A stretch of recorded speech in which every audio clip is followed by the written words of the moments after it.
family. Today we're going to make toothpaste. We're going to start off with coconut oil. This is organic virgin coconut oil. It is unrefined, it is cold pressed, and it has all of the lovely ingredients left in it that refining would take out. The ingredients that are left in it are good for your gums and your oral health. The other ingredient is pure unadulterated baking soda. It doesn't have to be Arm & Hammer. It can be the 99-cent store version or any other kind, as long as it's just baking soda, no additives.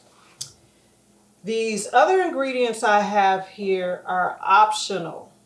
You can put these in after you've made your basic toothpaste. The clove oil you should recognize from our first session. This is very good for your oral health as well, gum health. And I'll show you how to put that in as we go. So what you want to do is get yourself a clean container. Now this container, unlike the clove oil container, does not necessarily need to be glass. I like to use leftover containers, but I leave the labels on them so they can be fun. Like this one is sauerkraut, so that if you have guests over and they ask for toothpaste, you can hand them this and you can tell them that you brush your teeth with sauerkraut. Anyway, so what you want to do, you also need a bowl that's bigger than the amount of stuff you want to mix, of course. A fork and a spoon, a large spoon. This is a large serving spoon.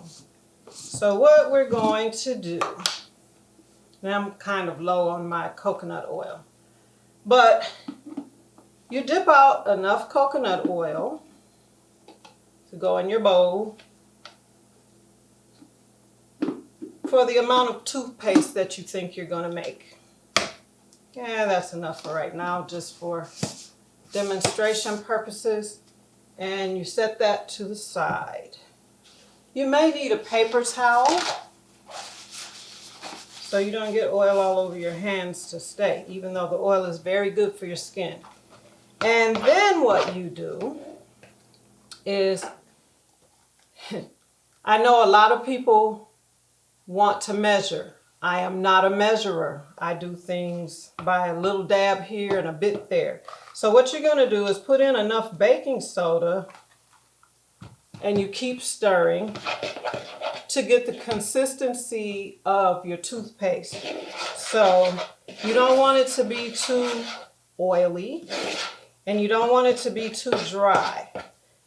And also remember that as the temperature changes, when it's warmer, your toothpaste made from your coconut oil is going to be a little looser. So you just keep putting in the the baking soda into the coconut oil, and you stir and incorporate the baking soda into the coconut oil. And you don't have to do that with your serving spoon. That's why I have the fork here. It mixes better. Here we go. And you kind of mush that around in there and mash it together until the baking soda and the coconut oil become one. And I like to get my consistency of my toothpaste to be about like this. You can see it's kind of soft, and we could add a little more baking soda because the summer months are coming, and even though your house is air conditioned, it can still become a little soft. So we'll put a little more in.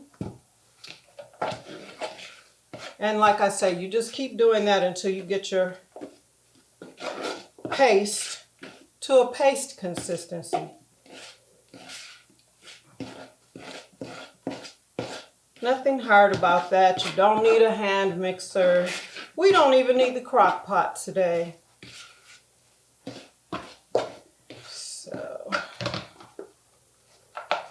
Get that all mixed in. And after that is the fun part where you start to add your flavors. Now the reason that I have flavors out here is because some people will not like the taste of just the coconut oil and the baking soda. I don't know about you, but when I was growing up and we ran out of toothpaste, we brushed our teeth with just baking soda, no coconut oil. So the taste doesn't bother me at all. But for some of you out there that have been Colgate kids or Crest, and you're switching over to this, you may want to add some flavor.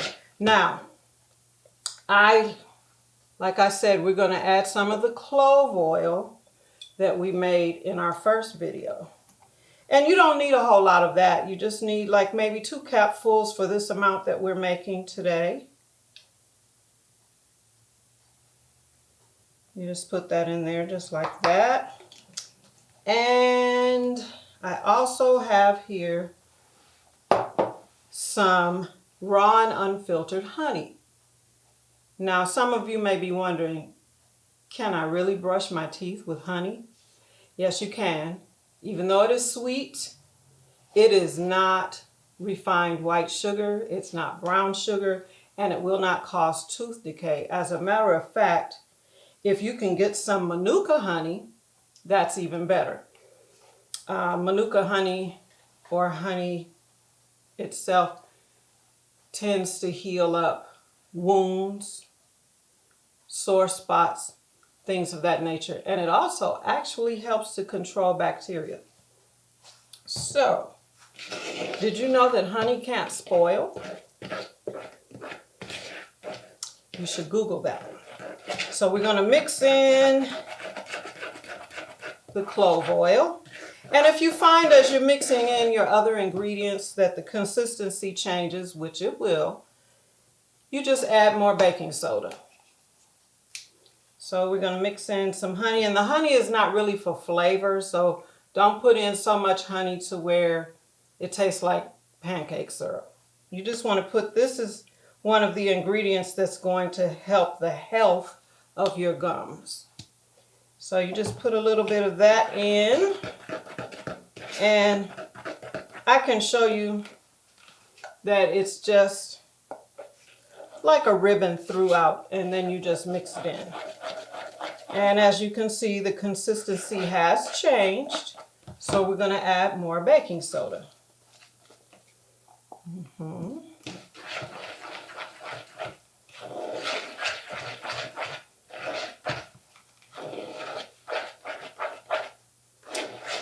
And you stir and mash it together with a fork, just so the two are one.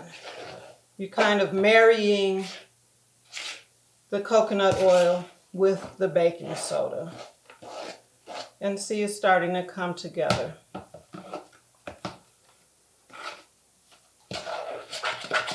Make sure you stir up from the bottom. And now, if you like,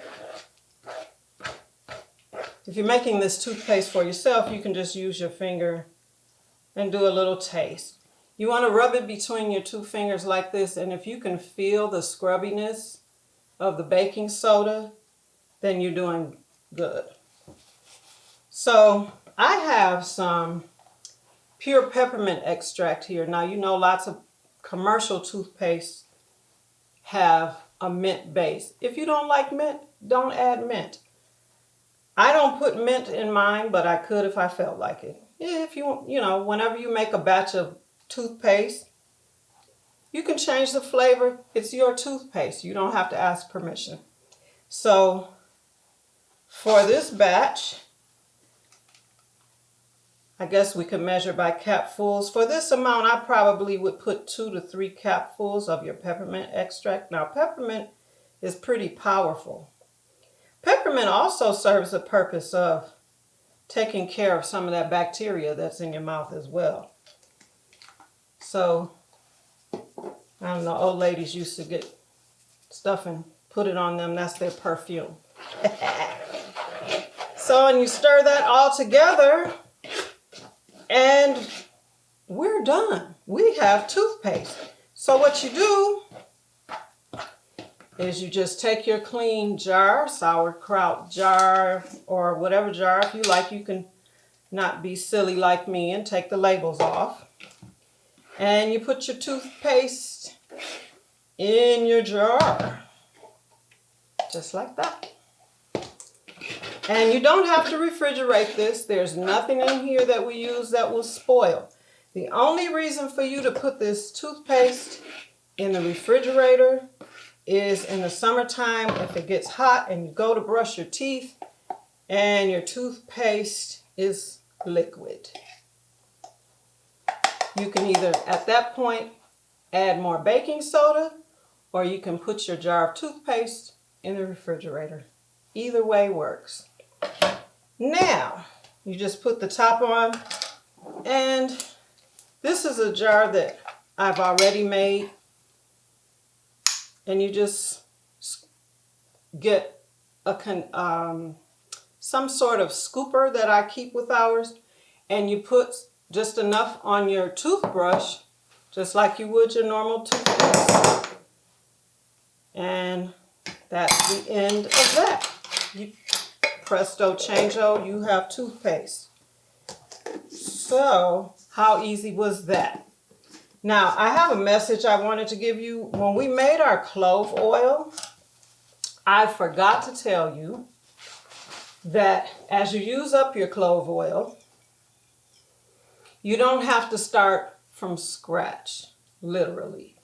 As you get down to about a half a jar of your clove oil, you just add more olive oil and a few more cloves, and then you can just keep using it as if, you know, you had made the whole jar, because what you have left is the clove oil that's already in here. You have new cloves, and then you have the olive oil. You just agitate to mix together, and now you have a full jar of clove oil once again. So, if there are any questions, my contact information will be at the end of the video. And if you have suggestions as to things you'd like me to cover, just leave it in the comments on YouTube under the video. Please, please subscribe, like, and that's it, family. Enjoy your toothpaste.